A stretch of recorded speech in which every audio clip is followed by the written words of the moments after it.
Bonjour de l'équipe de Skin Québec et Girls on Fire, qui est l'équipe de moi et Isabelle Bastien.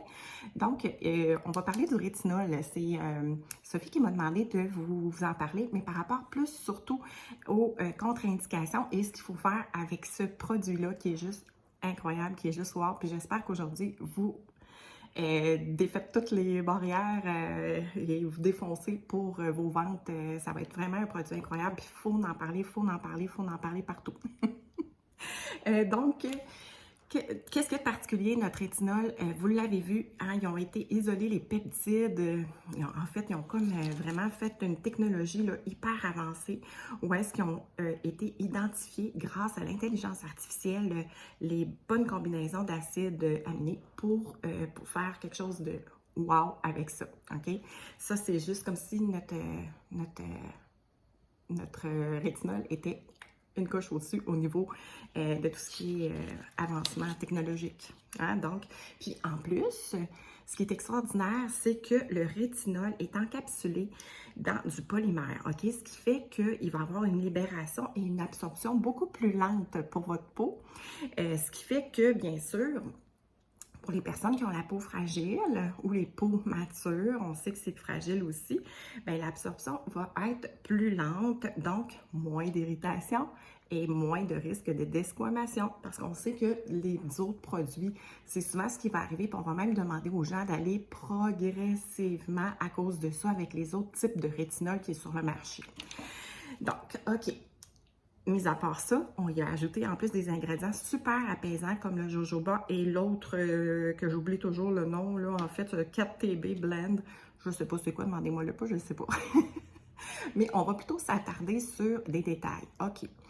Donc, le rétinol, c'est toujours le soir qu'on l'applique. Quand on l'applique, en fait, tu vas faire ton nettoyant, bien sûr, avec ton Lumispa. Tu vas mettre ton tonique.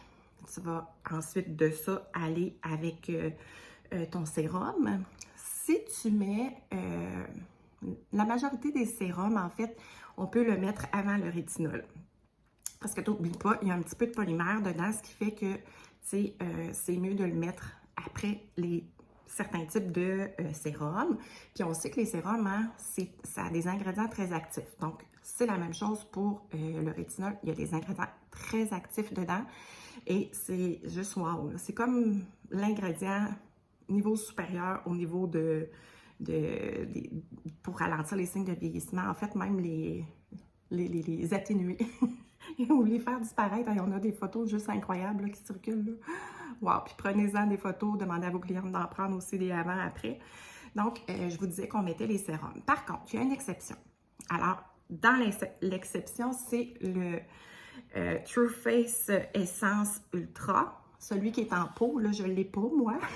Il va falloir que je me le procure. Hein. N'oubliez pas que je suis quand même encore nouvelle chez No Skin. Ou celui qui est en pochette, là, le Thé-Feu. Je ne sais pas si je le dis de la bonne façon, mais celui-là, tu vas le mettre après ton rétinol parce que celui-là, il y a vraiment plus de polymère dedans, ce qui fait que si tu le mets avant, ben, celui-là va moins bien pénétrer. Tu comprends? Donc, c'est hyper important d'utiliser cette séquence-là dans tes soins.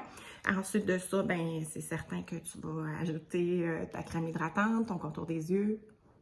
On comprend. OK. Donc, qu'est-ce qui peut entrer disons qu'il ne va pas ensemble avec le rétinol?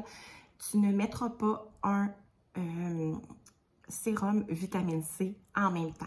Donc, on sait qu'on le met le soir. Ta pompe de vitamine C, tu la mets le matin. Donc, on ne la met pas en combinaison avec ça. Ça va avoir une mauvaise réaction. Ta peau va réagir. Donc, c'est super important de ne pas le mélanger à ça. Puis, l'autre chose que je dois te dire, c'est faites attention. On n'en met pas trop. C'est vraiment la grosseur d'un petit pois. Hein, tu sais, c'est à quoi ça ressemble un petit pois. De toute façon, je vous dirais que la quantité de la pompe, c'est pas mal la bonne là, si tu n'en mets pas de façon exagérée. Puis pourquoi? Parce que trop de produits pourraient avoir un effet néfaste sur ta peau puis créer des agréments qui ne seraient pas agréables pour toi. Là. Donc, à faire attention. et à ne pas négliger. Là-dessus, je vous souhaite une bonne journée. Je vous fais une autre capsule sur les quantités de produits à utiliser pour les soins de peau. Bye là!